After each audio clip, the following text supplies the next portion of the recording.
Hello, this is Pastor Don Long. And I'm Pastor Donna Long. And here we are for Grafted In. Usually our Grafted In broadcast has a portion that is on Jewish roots and then a portion that is on news from the Middle East. That's right. But for these weeks through the summer, we're going to be focusing in on the history of the Middle East, specifically the history of modern Israel. And in fact, I could call this Getting History Right.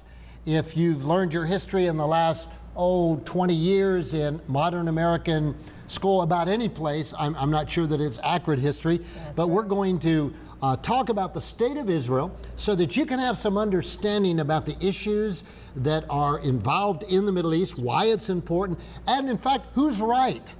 Because at the end of the day, there is a right and there is a wrong, and we need to understand the facts and not the hype and not the yelling and not the screaming.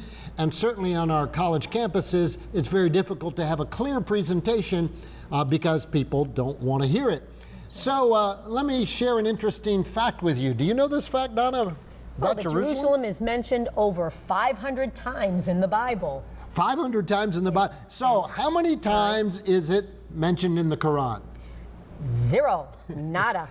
That's just a little tidbit, but to get us started thinking about the history of the Middle East, when people say, well, Jerusalem is holy to three faiths, it's holy to Christianity and to Islam and to Judaism, but if we look at the Bible, as the Jews, it's mentioned 500 times. So we as Christians and Jews, we have a Bible, and Jerusalem is mentioned over 500 times in our holy book. So we can turn to the Muslim and say, in your holy book, the Quran, how many times is Jerusalem mentioned as your holy city? That's right. And as Donna said, it is 0. It is 0. Could there be a misunderstanding about some of the truths of the Middle East?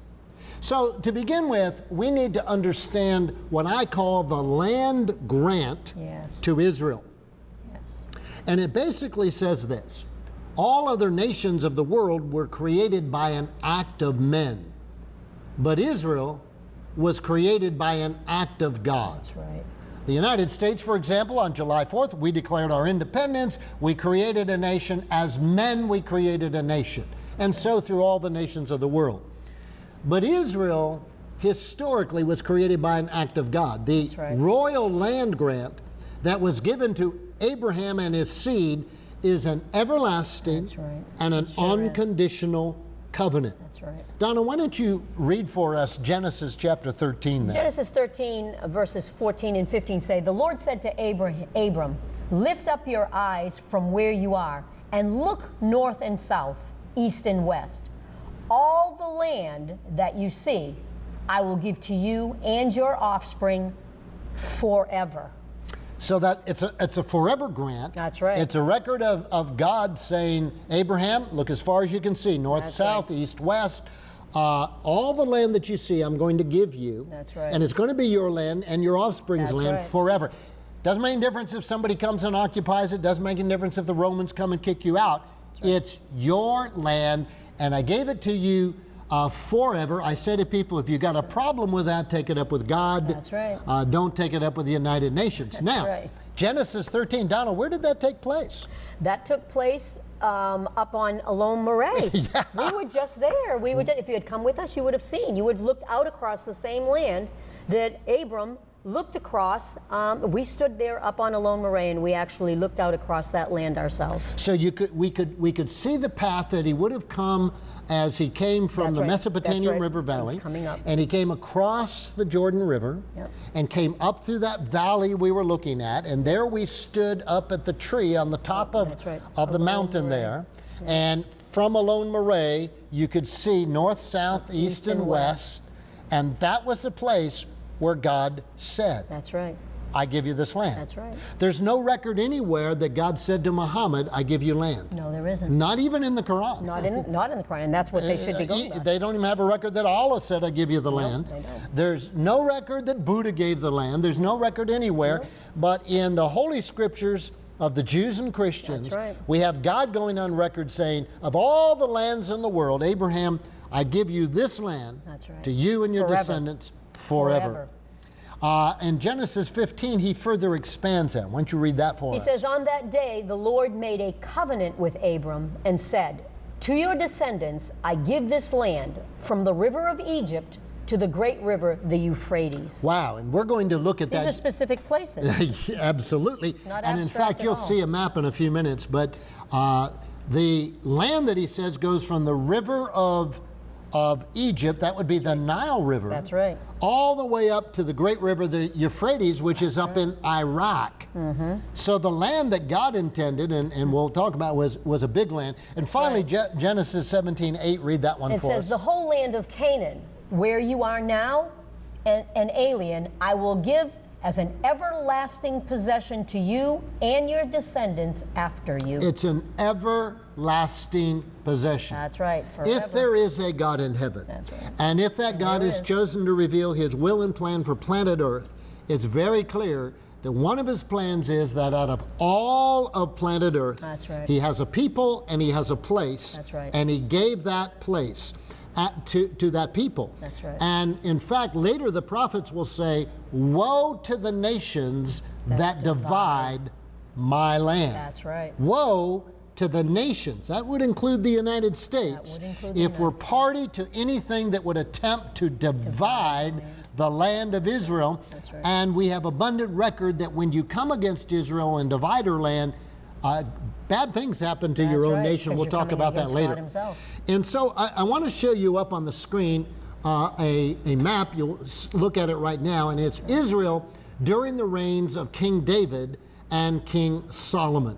And so on the lower left of your screen, you see the River Nile, and in the upper right, you see the Euphrates River. All of that land was the kingdom of Israel during the reigns of David and Solomon. That's right. And now I want to show you a second map that shows you modern Israel and how it fits in that. Now, if you're looking at that map while I'm talking, you'll see that modern Israel is maybe 1/5 at one most sliver of the size of Israel during the reign of David and Solomon. That's right. All of that land belonged to them. That's right. That's quite amazing. And so the question that we raise is, who has controlled the Middle East? You know, it's amazing to me. Israel is this tiny little nation, Donna, Yes. surrounded by nations 10 times bigger. You know, Israel, the Jews are they're less than 1% of humanity. Think about it. That's right. Less than 1% of humanity, and yet all the world is stirred up about this that little one nation people called Israel. And the question is, well, who's controlled the Middle East anyway? That's right. You know, I mean, well, you know, the Iraqis, Iraq wasn't always there. No. Well, the Lebanese weren't always there. The Saudis, you know, well, the Saudis weren't always there. So let's do a quick review of the history of the Middle East, okay? If we go back to the 7th century BCE, that's before the Common Era, we find that the Babylonian Empire controlled the Middle East. So if you were alive in the 7th century BCE, who's controlling all that? There'd be no fight about Israel, Iraq, Palestinians, Jordanians. Nope. None of them existed. We would find out that the Babylonian Empire had come in as an aggressor and taken over the entire Middle East. And you've read about that perhaps in your history books back in high school days, grammar school days, or even college days. The great Babylonian Empire controlled the whole Middle East. That's right. They were followed in the 6th century BCE by the Persian Empire. That's right. The Persian Empire, Persia no longer exists as a nation now, it's been replaced by the nation of Iran. But the Persian Empire controlled all of the Middle East. They stole it, they went and fought against the Babylonians and destroyed them. And now the Persian Empire becomes the controller of the entire Middle East. And then Alexander the Great, in a little place called Greece, decides that he wants to be a world ruler. And he is a genius. Alexander the Great is a military genius. And from this little place called Greece, he begins to expand his empire. and literally comes against the mighty Persian Empire and destroys them. By the time he's 30 years old, Donna, he controlled the whole Middle East. Amazing. It was the Greek Empire in the 4th century BCE. And then that was followed by the Roman Empire. Alexander the Great died. His empire was split up among 3 of his generals. And to make a long story short, over in Italy, Rome began to grow as an empire, began to expand beyond Italy, took over the European subcontinent, and then began to move into the Middle East. So when we come into the 1st century BCE, we are in the period of the Roman Empire. And if you are a Christian and you open your Bible and you read the accounts in Matthew, Mark, Luke, and John, Rome is the one that is in charge of what's going on at that point. So how did the Romans get in charge? Military conquest. That's right. They didn't buy it. They didn't negotiate for it. Through the power of their armies, the great Roman Empire came in and took over the area. Now, those nation states that were there would rebel against Rome. And one of those nation states that rebelled against Rome was Israel. You know, Israel had Roman governors appointed over them, and in Judea and Samaria, you know, that they had Roman procurators, and they were rebelling against that. You can read some of those rebellions in the book of Maccabees. Some of them took place later after the time of Jesus, Yeshua. There were always revolts against Rome. Why? We don't want the government from there that came in as conquerors taking over us. And so there was a great rebellion among the Jews against Rome. And by the way, they were successful. Yes, they were. They kicked the Romans out. Now, they didn't kick them out forever because Rome was bigger than the armies that were there. They defeated the Roman armies there, set up a Jewish empire, and then Rome came back with its mighty armies and descended into the Middle East and came against Jerusalem. And this time in the siege of Jerusalem in 70 AD, when Jerusalem fell on the 9th of Av, and those mighty Roman armies came in and said, we are going to put down these Jews once and forever. Isn't it interesting how many empires have tried to destroy the Jews? Babylonians, Persians, Greeks, Romans, some through assimilation, some through outright conquest, tried to destroy them. But Rome said, we've had it with these Jews, and they're tied to the land. That's right. We've had it with these Jews who feel that the land is holy. We've had it with these Jews who feel the land is promised to them. And so Rome came in and decimated Israel, destroyed Jerusalem, burned the whole city to the ground, destroyed the second temple. Everything, Jesus said not one stone would be left. He predicted that. That's exactly what happened. The temple was destroyed. And Rome erected a city that was to be a Roman city in its place, and they renamed the area. And guess what they named it? Palestina. Palestina, that's where the word Palestinian comes from. There was no Palestina before that. But the Romans said there were no Palestinians. There were no Palestinians. They only came after it was named. So they said, we've had it with these Jews. We've had it with their attempt to have their own land, and they cast them and dispersed them all around the Roman Empire, renamed it, renamed Jerusalem, so there's no Jerusalem, there's no Israel, it's Palestinia, and that's where the name Palestinian came from. That's right. And so when you come into the 20th century in the 1900s, and you say, well, who are the Palestinians? They're Jews and Arabs. That's right. Anybody who lived there, you were a Palestinian. In fact, during the British Mandate, if you were a Jew living in Jerusalem and you needed a passport, your passport was from Palestine. Palestine was both Jews and Arabs. And by the way, Christians. If you lived there, you were a Palestinian. So we don't even understand the term Palestinian. We don't understand that there never was a Palestinian nation. There was never a Palestinian language. There was never a Palestinian capital. No. One of the early prime ministers of Israel said to Arafat, if the Palestinians were a people, what was their language? What was their capital? Where was the state? Where was their currency? What kind of, where's the Palestinian money? It didn't exist. No, it didn't. Okay? When we come into the 7th century of AD, we find out that that's when there was the rise of the Islamic Empire. That's right. And Muhammad had a vision that Allah had told him to conquer the whole world. That's right. And he's going to take over the entire world. Much like the Babylonians were going to do, the Persians were going to do, the Greeks were going to do, the Romans were going to do. The Islamic Empire was destined to take over the whole world and succeeded in the 7th century, occupying the entire Middle East, all of northern Africa. They were coming up in up through the Dardanelles into Europe on the south. They were coming up, trying to come up through Spain into Europe. That way, the Islamic Empire controlled the Middle East.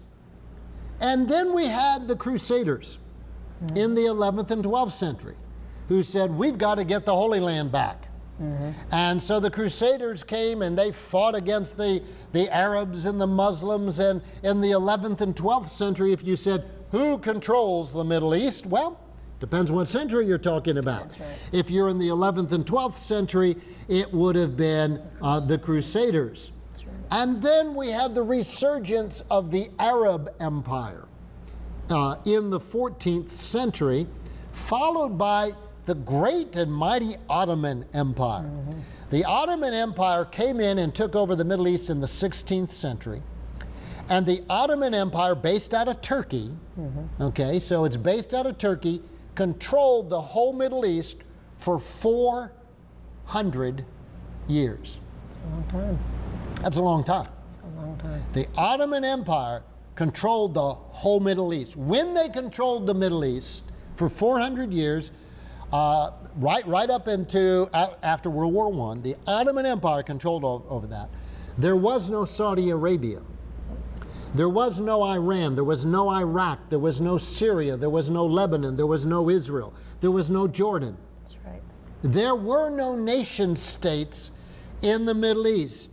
For 400 years, it was the Ottoman Empire That's right. controlling the whole Middle East. And they controlled it for 400 years. Now, interesting, during that time that they controlled it, it would have been on up into the 1800s. So if we come into the period of time, 1850 to 1890, it's the latter half of the 19th century, Jewish people began buying land That's right. in Palestine. That's right.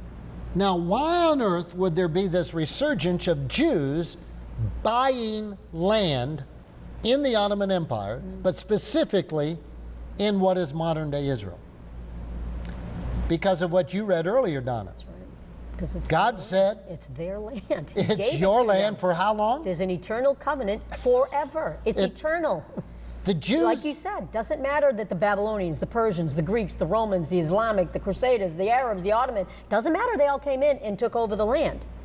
What God said is, this is your land forever. forever. Now, interesting, you know, when wars take place, people groups get moved from one place to another. We pick you up from this country, we put you in this country. You become a refugee, we put you here, we put you here, put you here. That's right. In most cases, refugees don't go back to their homeland. They adopt where they're living and That's stay right. there. That's right. You They just blend in and you don't assimilate into find, their surroundings. French people who are living in the United States just can't wait to get back to France. Nope. That every year they say, next year back to Paris, next year back to That's right. Paris. No. But the one people group in the That's entire planet That's right. that have always, since they've been in existence, That's right. have always said we belong in Israel are the Jews. That's right. And they always say in Passover, at the end of the service, That's right. whether you're a That's right. Russian Jew, an American Jew, an Argentinian Jew, whether you're living in India as a Jew, Ethiopian an Jew. Ethiopian Jew, at the end of Passover they say, next year in Jerusalem. That people group, even though the Romans kicked them out and spread them all over the world, century after century They have after maintained century. their identity as a From people. generation to generation to generation said, next year in Jerusalem. And what were they saying? They were saying that Israel is ours. That's right. God gave it to us. It's right. always been ours. We don't care if you kicked us out. It belongs to us. That's right. So in the 1850s, Jewish people began buying land. Now that's the key word. They were buying land That's right. in their own home country. That's right. That would be like somebody came in, a foreign power, kicked you out of your home in Fitchburg, whatever else, and then Land that you owned. land that you owned, kicked you off it, confiscated it, Yep. and then 20 years later put that land up for sale, And you came to you buy went it. back and you rebought the land that was rightfully That was already yours. yours. You That's didn't right. go in and say, it's mine, I want it. You said, I am willing to buy buy the it. land you That's right. stole from me. That's right. And Jews were buying land That's right. in the 1850s. They started through the 1890s. Now, notice this. At the same time, 1850 to That's right. 1890, the United States government was taking That's right. land from the Indians. That's right. That's right. We were stealing land from the Indians. You know, there's over 249 treaties our government made with the Indians that we broke. It broke.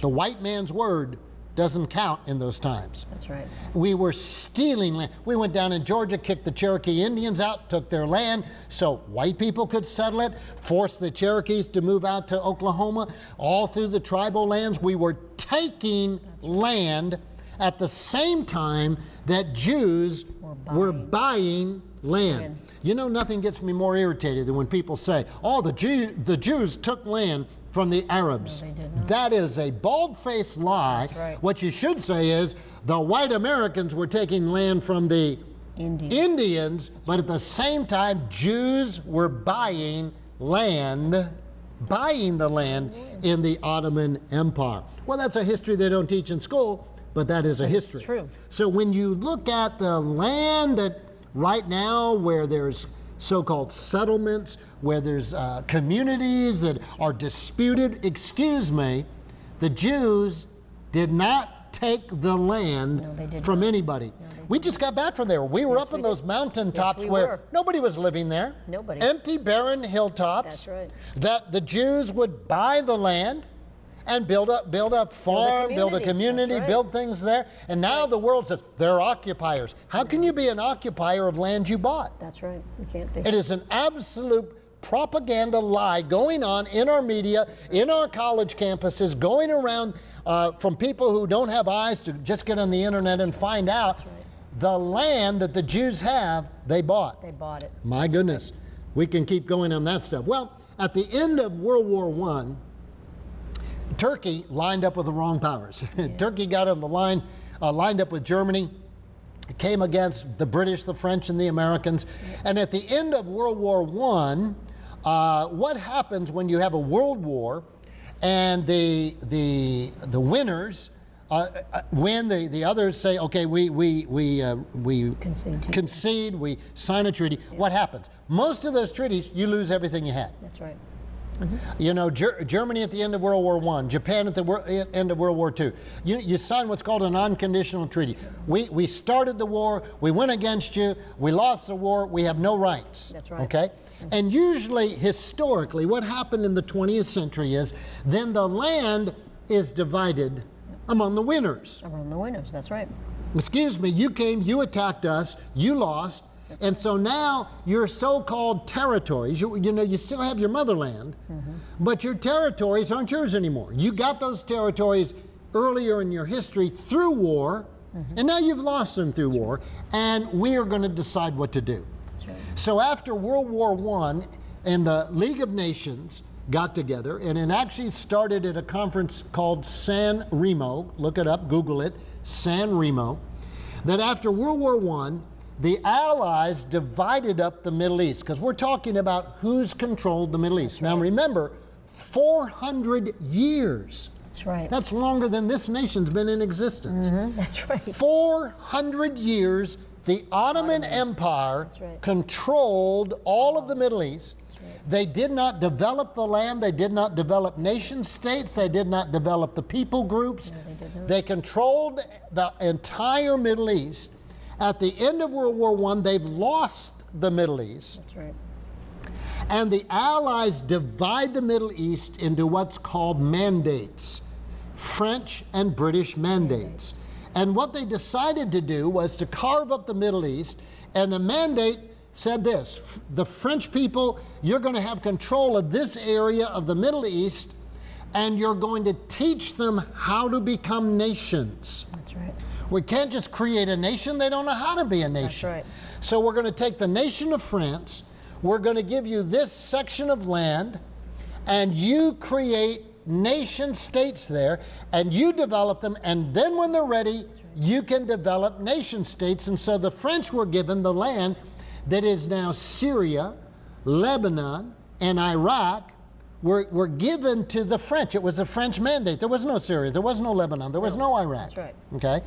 And the British were given what's called the British Mandate, and they were given this part of land we're going to be talking about next week that they were to control and they were to develop. And one of the things about the British Mandate was this: they were to develop a national homeland for the Jews. That's right. That's what they were to do. They were to develop a homeland for the Jews. That's the British Mandate. Now you say, well, they didn't have a right to do that. Well, listen, if Israel didn't have a right to be created, neither did Iraq, neither did Iran, neither did Jordan, neither did Saudi Arabia. None of those nations existed. That's right. They were all created After World by War. these mandates. That's right. That's how they were created. That's right. And you can't say Israel has no So right why to is exist. only Israel the one that's being disputed all the time? Why? Yes, Why is it that that is people the dispute million-dollar Israel? question. You know, it's a pretty amazing question to ask. Yes, it is. But when we look at it, Britain and France were given 6 million square miles to divide up. Yep. And how that division took place is what we're going to talk about next week. Because until you understand it, you don't understand what's going on in the Middle East. Well, this is Pastor Don and Pastor Donna. and we have been delighted to have you with us Yes. today on Grafted In. And join us next week. Get some friends, tune in as we continue to study the history of the Middle East so you can understand what's going on in the world today.